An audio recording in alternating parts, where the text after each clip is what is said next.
And we're back for part 2 of Xbox Uncut's reaction. Yeah, that's right. To Gamescom. Reaction to Gamescom.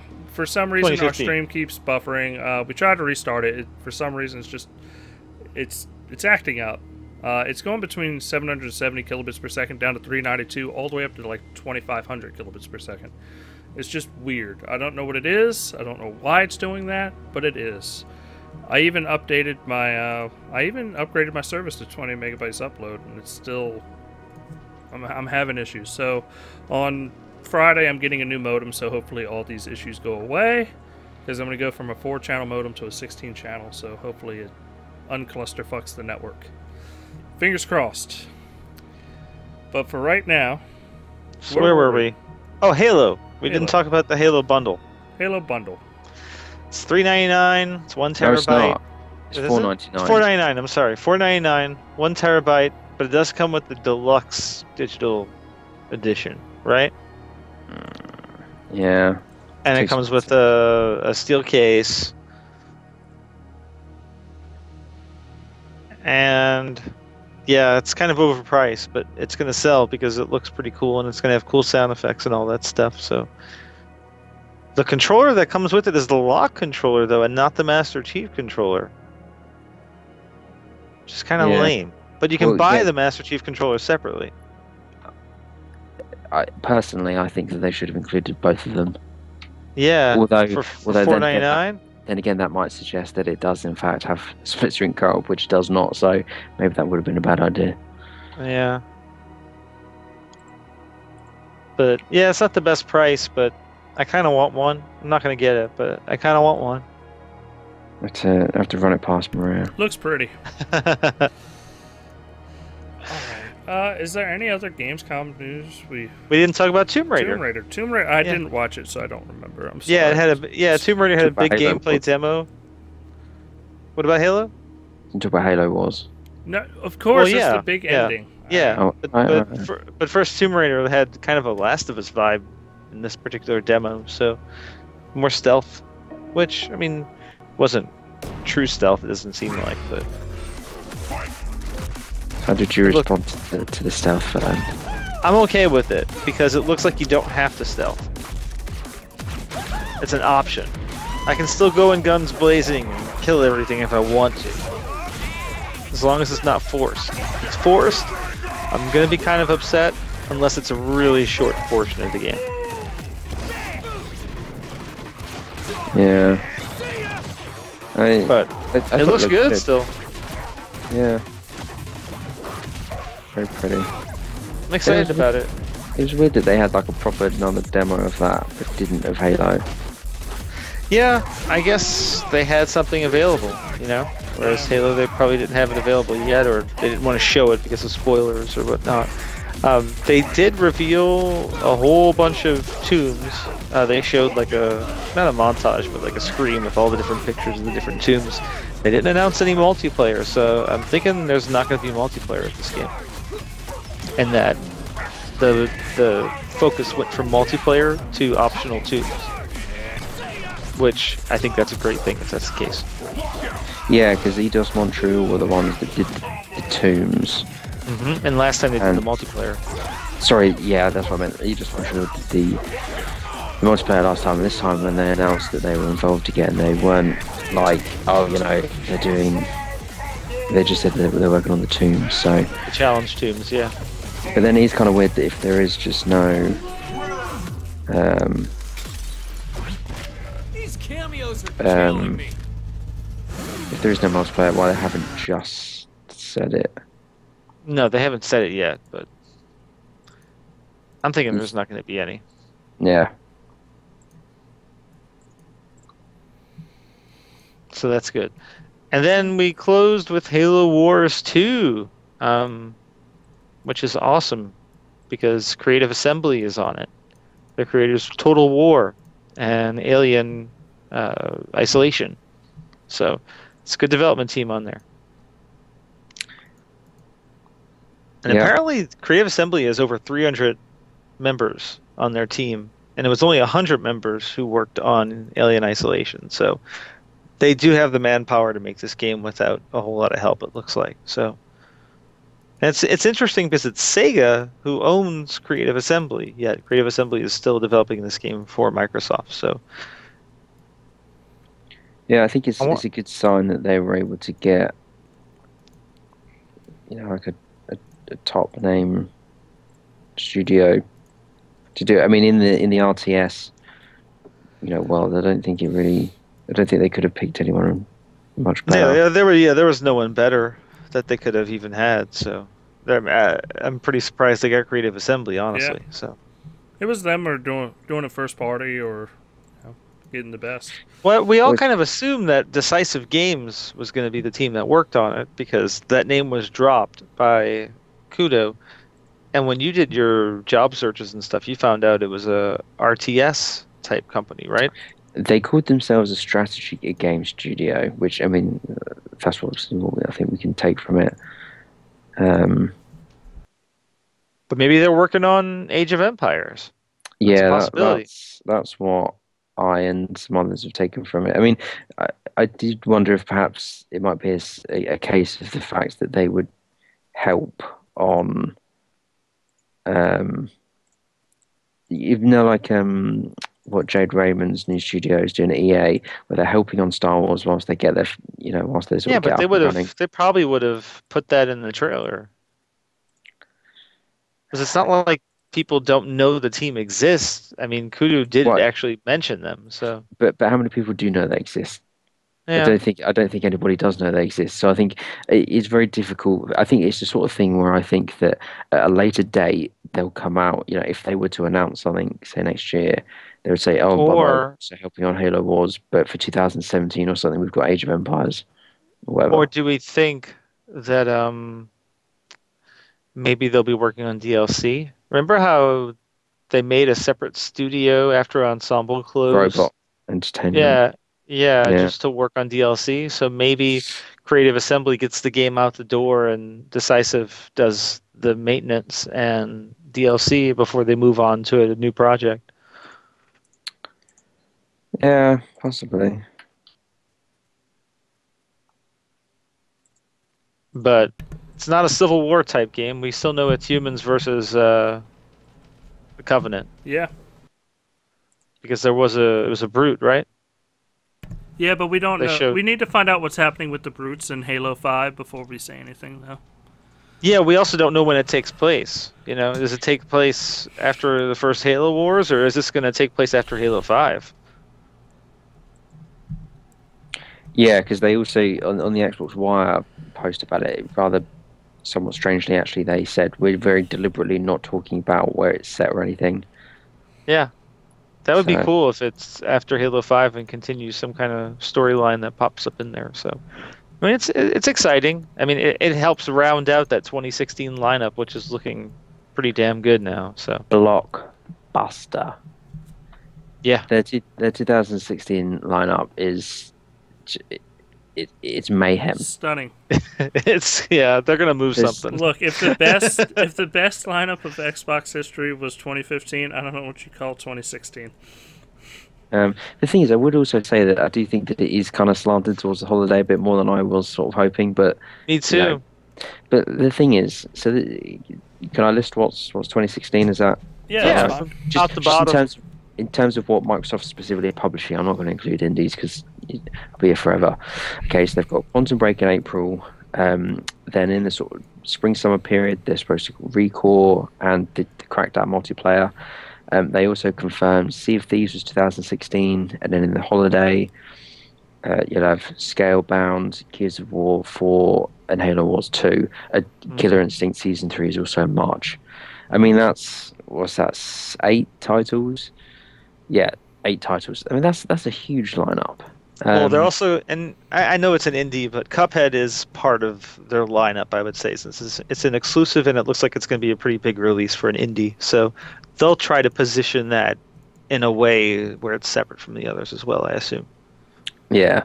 So, but that's big. And the thing is that outside of those 8 games that I can think of, there are 5 things that we know exist. And they've announced everything as it stands for between now and the end of 2016. No, there's no titles due currently for 2017. If something slips, it slips.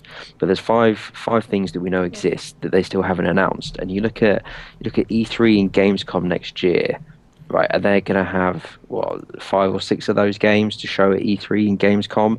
What Yeah. games are you talking about? You're talking about maybe like Press Play, Twisted Pixel, So Forza Horizon 3. Yep, State of Decay follow-up. Yeah. Which we know that there's one coming. Quite what it is and what it's called, it's just the details. Probably 2017, yeah. But these are all things that they've still got to or could announce Right. in the next year. And the final game is Lionhead's new IP. Now, Right. even if that new IP ends up being Fable 4 or something, we know that they have an incubation team working on their next thing, and I think it's reasonable to think, given the timeline that they were talking about last year, they were suggesting that they were going to announce it around sort of this time this year when they talked about it last year. So the fact that it's not here means that they're going to get an extra 10 months or so, presumably. Mhm. So I think that'll definitely be there. So maybe it's a bigger project. I think that they just haven't got Fable. I think that there was a very conscious decision not to announce these things. They just said, let's just. You have to announce imagine the Twisted Pixel game is a lot bigger than what we're expecting, though.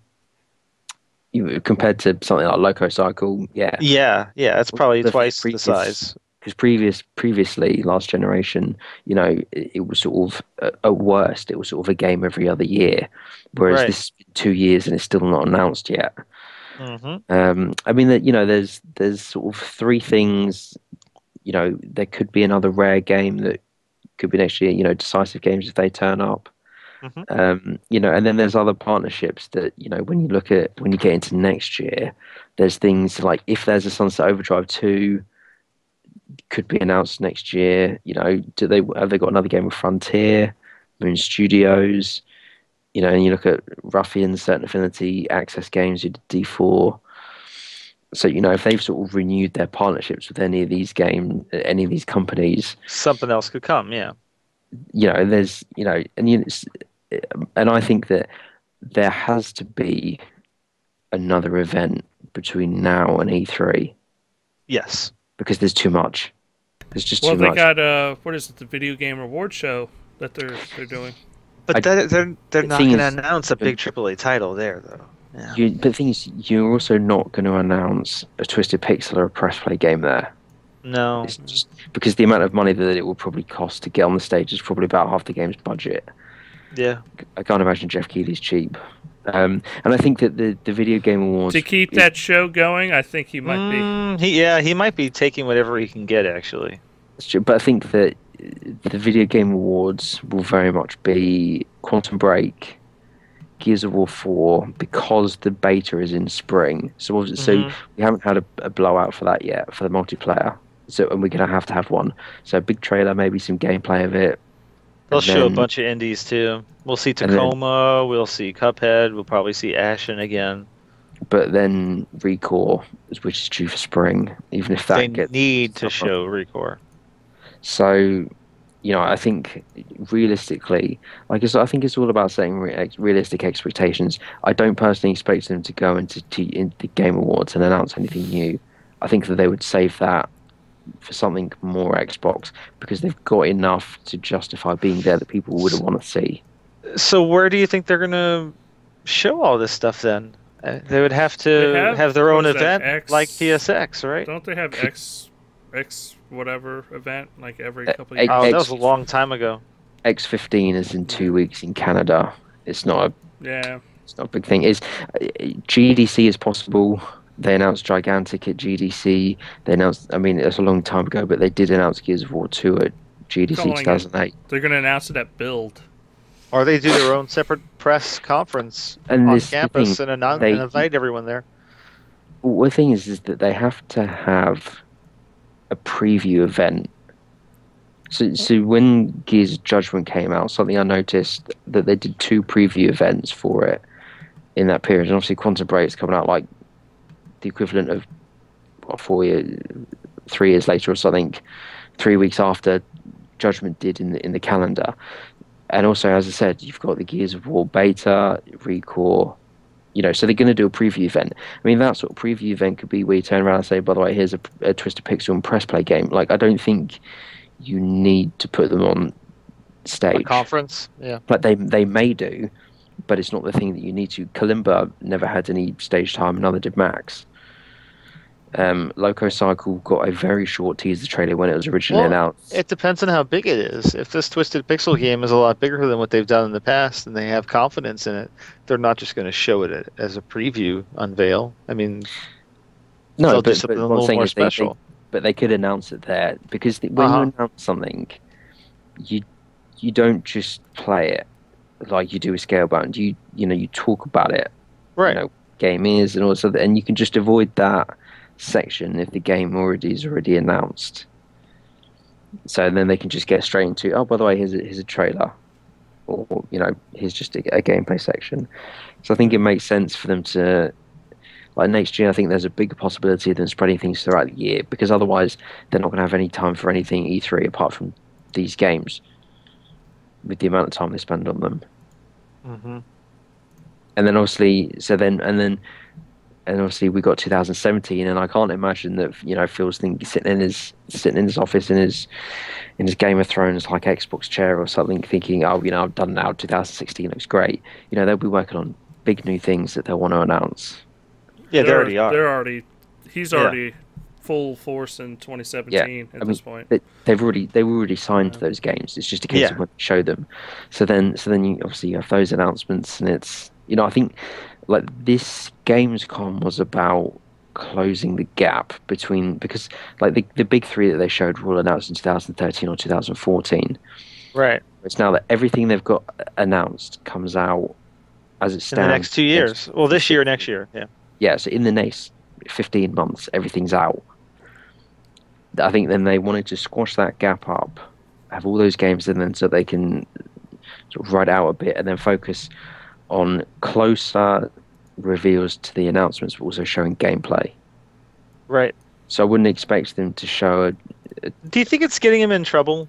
Because, I mean, we saw Crackdown and Scalebound a lot earlier than we would have seen in the past as far as gameplay is concerned, based on the type of footage we've seen. I mean, do you think it's going to hurt him? Because Scalebound obviously was kind of a rocky build as far as the frame rate was concerned, and Crackdown also looked very early. Do you think they showed that gameplay too soon for both of them? I did think Crackdown, because it was sort of dev diary-ish, I'm not a fan of that. But Scalebound was fine. It was a big long demo. It wasn't technically perfect, but not many. I mean, the was the Uncharted 4 one early E3 when it crashed on them when they started doing it. You have to show. Yeah, but you didn't have any frame rate drops. No, but then they've had 2 demos in a row where they've had big crashes. Yeah, that's true. So it's pre-release software. I mean, at the end of the day, the other option is to just not actually play it live on stage and to just make a video, make it look like someone's playing it. But even some of the animations in Scalebound looked placeholder. Yeah, but look, they said holiday 16. I think, plenty of time. Even casual gamers look at it, I don't think they're going to turn around and go, oh, so it's going to look exactly like that in a year's time. Well, they didn't lie like Ubisoft. That's one thing Microsoft's not doing. I mean, they came out and showed gameplay for Gears. They came out and showed gameplay for Scalebound and now Crackdown. So, and that's what people want. So it's honest. Yeah, and the thing is, I did notice the huge amount of pop-in on the grass when he first runs down. But that's an Unreal Engine thing, honestly. I ran the kite demo or whatever, and the pop-ins looked just like that. So, but even then, you just look when you're at this stage, it's a vertical slice at the end of the day that they've just polished up. I can't personally think that it's getting them in trouble. People start complaining for the sake of things. Oh, but the Gears thing was boring. No, but it wasn't. Okay, it wasn't. Scalebound was very different, and then it was a lot more actiony, but it was a great gameplay section. It was a good demo, yeah. There's Quantum Break and showing gameplay in 2013 was too early. Yes. But this is, this is a year out. I like their honesty. I like seeing what the games are. I like how they're talking about them. Xbox fans should be very happy with the approach that they've got. All right. Yeah, Phil Spencer's doing the right thing. I think Gamescom overall was awesome for Microsoft. It was a good show. I think they lived up to what they said they were going to do. It wasn't a really boring press conference. It was good. It had some really high highs and some really low lows, though. Like I said, I thought the pacing was not good. I think they could have used one more rehearsal. There were a lot of fumbling over lines. It even seemed like there was a teleprompter issue during the Crackdown announcement. So the Mojang guy, he seems so nervous. Oh, poor guy, man. Yeah, he was so stage fright. Yeah, he was really, really nervous. But everyone seemed nervous. I got the feeling that it wasn't that. I got the feeling it was under rehearsed. So. Yeah, but Mojang guy, if you're listening, you did a good job. Don't be afraid. We're not critiquing. We're not critiquing at all. I quite enjoyed Cobalt, actually. Yeah. Yeah. I have no interest in it. Things. It seems fun. You suck. You don't like stealth. Your opinions. I also don't like action. What's character action games? So I was actually pretty excited. Suck. So yeah. So I was pretty excited that Scalebound ended up being an RPG and not a character action game. Yeah. Also, it does look. It didn't look. I didn't think it looked that Japanese. Like I thought it looked. Well, the art style wasn't. Yeah, I mean, it wasn't. I think it had perhaps a small sort of hint at it, but generally, I thought it did look quite American. The monster designs were very Japanese, and the armor is very Japanese. And but the actual box. Yeah, but the actual character designs looked a little closer to America. Western. Yeah. All right, well, I think that's going to wrap up our Gamescom show for this week. Unless anybody has anything else they want to talk about. Nothing too exciting. It's just the EA press conference is tomorrow. Yeah, it's a Square one too. Square? Don't you mean Blizzard? Square Enix is doing not a conference, but Square Enix is showing off the Final Fantasy. Yeah, that's what it is. Okay, whatever. I'm joking. And then Blizzard, yeah. There's a Blizzard, and there's a Call of Duty showcase as well. But also on an Xbox-related note, the Xbox Daily shows begin tomorrow evening. Not 100% sure on the times though. It's 11 o'clock my time, so it's 12 o'clock Eastern. Yeah. Yeah. Oh, in the morning. Yeah, it's noon. Yeah. Oh, noon. Oh, okay. Yeah. Oh, so it's like 5 o'clock for me. Yep. Okay, that's fine. I don't know. I should be in at 5 o'clock tomorrow. And that's on both days. That's tomorrow and the day after. Yeah, so there's only two, but yeah. But they said there's new announcements, so I don't know what they'll show off. Maybe a new indie game, maybe like a new character in Fable or something like that. But they said that about the E3 ones, and apart from the dashboard, which was a new announcement, they didn't really. There were a couple things. They showed off the SCUF controller, and that was a new announcement. And then, like, I know it's not a great thing, but it was a new announcement. There were a few things. So, all right. Well, I do want to let everybody know our new time of programming will be 8 p.m. Eastern from now on, instead of 7 p.m. So I have to go through and edit all the icons and everything, saying 8 p.m. Eastern. That's when we're going to start recording the podcast and going live. Hopefully the stream will hold steady next week when I have my new modem, and we'll keep broadcasting and doing our thing. And I just sprung that on Steve and Vern. They had no idea about that, so that's all right. 8 p.m. Eastern. Well, we were going to do it later, but I decided not to because it'd be too late. It's just too late. And write us letters. Letters at xboxuncut.com. Yes, letters at xboxuncut.com. That's right. And please check out steverules.com. steverules.com to check out all his predictions that he is retracting now that they're wrong. He's going to write an article, the retraction, then he's going to retract the article after I yell at him on air. That's a good idea. So, the retraction. I think that's a great article title, Steve, for you. The retraction. It's a good episode title. Yeah, the retraction. We're using it. Oh, no. Thanks so much I for feel like tuning that's in. We appreciate it. Peace out, everybody. Thanks, guys. Goodbye. Outro music.